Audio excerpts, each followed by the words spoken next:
और हम गौरा में भी उनके रथ को, एनडीए के रथ को रोकेंगे। 1 लाख से अधिक मतों से मत दिला करके यहाँ से श्रेया वर्मा को भेजेंगे। मुझे तो नहीं लगता 400 पार जाने की। अगर वो इस बार 272 की संख्या पार कर ले तो बहुत बड़ी बात होगी। लगभग 40 सीटें इंडिया अलायंस जीतने की हैसियत से चुनाव लड़ रहा है। भाजपा 400 के पार, उस पर क्या कहें? चलती का नाम गाड़ी, अपने मुंह से हर आदमी अपने दल को बढ़ा चढ़ा के पेश करता है और हम सब उनके समर्थन में हैं। और मेरा प्रयास होगा, मैं इसी गौरा में ही, गौरा विधानसभा में ही मैं रोक दूंगा। हाँ, एनडीए का रथ गौरा विधानसभा से आगे नहीं जाने दूंगा और गौरा और मनकापुर मिला के हम लीड ले लेंगे। नमस्कार दोस्तों, मैं मौजूद हूँ आज गौरा विधानसभा क्षेत्र के ग्राम पंचायत कोल्ही गरीब में। यहाँ एक शादी समारोह है। यहाँ हमारे पूर्व विधायक जी पहुँचे हैं। ये 1.5 दशकों से ज़्यादा लगभग वक्फा बीता है इनकी विधायकी में। एक दौर था इनका विधायकी का, जहाँ जो है 1.5 दशक से ज़्यादा विधायक रहे हैं। पिछली बार जो है लोकसभा चुनाव लड़े हैं। पूरी इनका जो है पूरी जितनी जो उम्र है इनकी वो राजनीति में ही बीती है। तो हम थोड़ा चुनाव आ गया है, सर पे लोकसभा का चुनाव आ गया है और इंडिया गठबंधन बना है जिसमें विधायक जी की भी पार्टी उसमें शामिल है। तो थोड़ा मैं जानना चाहूँगा कि इस बार जो इंडिया गठबंधन बना है, क्या लग रहा है कि कितनी सीटें जो है जीतने की उम्मीद जताई जा रही है जो है लोकसभा चुनाव में? उत्तर प्रदेश में लोकसभा चुनाव 2024 में हमारा इंडिया अलायंस बहुत ही शिद्दत के साथ चुनाव लड़ रहा है और इंडिया अलायंस के कार्यकर्ता और नेता एक लक्ष्य बनाकर चले हैं कि हम सत्तारूढ़ दल बीजेपी को, एनडीए घटक को 50% पे ले जाकर के रोक देंगे। लगभग 40 सीटें इंडिया अलायंस जीतने की हैसियत से चुनाव लड़ रहा है। चुनाव लड़ रहा 80 सीटों पर, लेकिन हमारा जो अपना मानना है कि इंडिया अलायंस उत्तर प्रदेश में एनडीए के बढ़ते हुए रथ को 2024 में रोक करके वो 40 के नीचे लाके खड़ा कर देगा।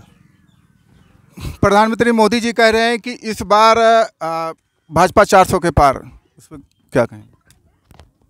चलती का नाम गाड़ी, अपने मुंह से हर आदमी अपने दल को बढ़ा चढ़ा के पेश करता है।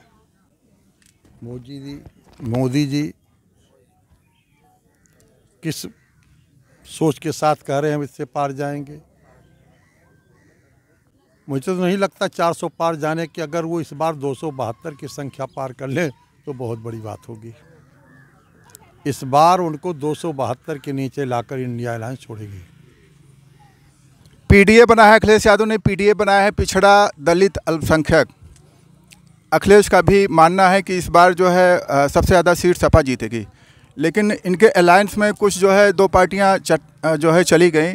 तो अखिलेश को आप क्या मानते हैं, लीडरशिप में कमी रह जाती है? क्या कारण है कि ये अलायंस से इनका जो है गठबंधन ज़्यादा दिनों तक नहीं टिक पाता? देखिए, ये जो इंडिया घटक के लोग हैं,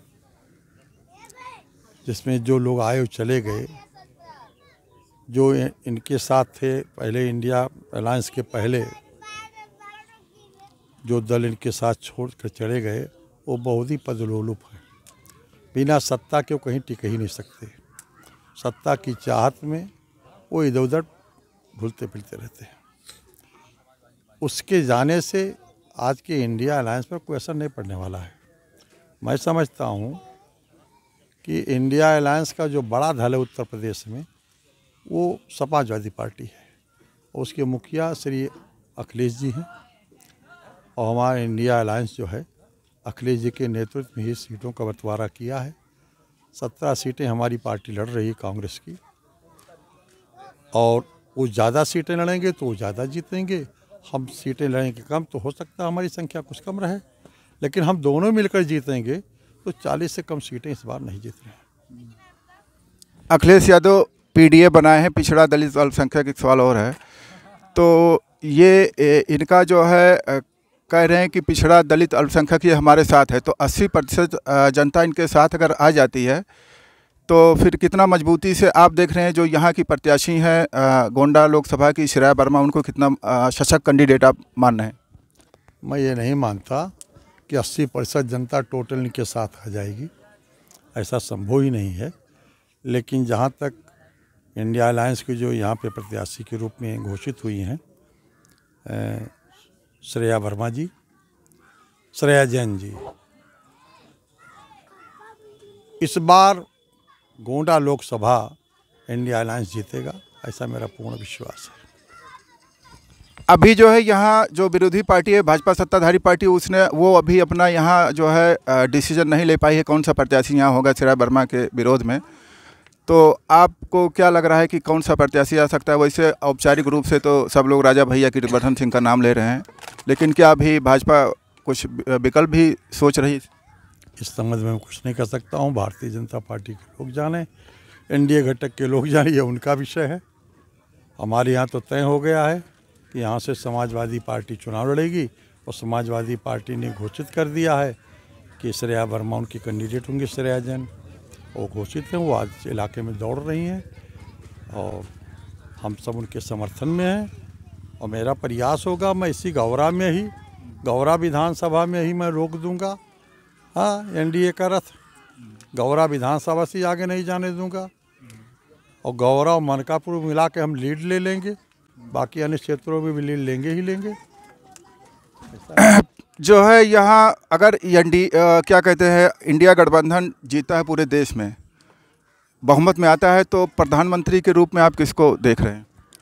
ये तो इंडिया के घटक के लोग बैठेंगे, आपस में तय करेंगे और ये केंद्रीय नेतृत्व तय करेगा। इंडिया घटक के लोग तय करेंगे कौन प्रधानमंत्री बनेगा। हमारे यहाँ प्रधानमंत्री पद के दावेदार कोई नहीं, हमारे यहाँ कमी नहीं है। एक से एक बढ़कर नेता हैं, जिनको चाहे उनको प्रधानमंत्री पद सौंप सकते हैं, वो देश को चला सकते हैं। एक आखिरी सवाल है कि यहाँ जो है गठबंधन हुआ है, चुनाव भी हो रहा है, लेकिन ये है कि कहीं सपा को मिला है, कहीं कांग्रेस को मिला है। क्या चुनाव चिन्ह बदलने से वोट प्रतिशत घटता है कि वो आ जाता है उस लेवल पर जिस लेवल पे होना चाहिए? उसी लेवल पर आएगा। वोट घटने का वोट को रोकने के लिए मत बंटने न पाए, मत विभाजन होने न पाए, इसीलिए विपक्षीय वोटों को रोकने के लिए ही इंडिया अलायंस बनाया गया है। और जहाँ पर 17 सीटों पे कांग्रेस लग रही है, वहाँ पे हमारे ये कांग्रेस जन जो हैं वो लग कर के समर्थन कर रहे हैं, हम लोग यहाँ समर्थन कर रहे हैं। इसी आधार पर तो मैं कह रहा हूँ कि श्रेया वर्मा जी समाजवादी पार्टी के अलायंस ग्रुप के क्या नाम है उम्मीदवार हैं और हम गौरा में भी उनके रथ को, एनडीए के रथ को रोकेंगे। 1 लाख से अधिक मतों से मत दिला करके यहाँ से श्रेया वर्मा को भेजेंगे। चुनाव आ रहा है, डेट भी आ गया है, तो अखिलेश यादव और राहुल गांधी क्या मंच आपस में एक दूसरे का साझा करेंगे? अभी आपने देखा नहीं, सुना नहीं आपने? हाँ, वो अभी भारत जोड़ो न्याय यात्रा में हमारे सर्वमान्य नेता लोग क्या नाम है लोक जन नायक माननीय राहुल गांधी की यात्रा में शामिल हुए और चुनाव में भी शामिल होंगे। हमारे नेता दौड़ा करेंगे।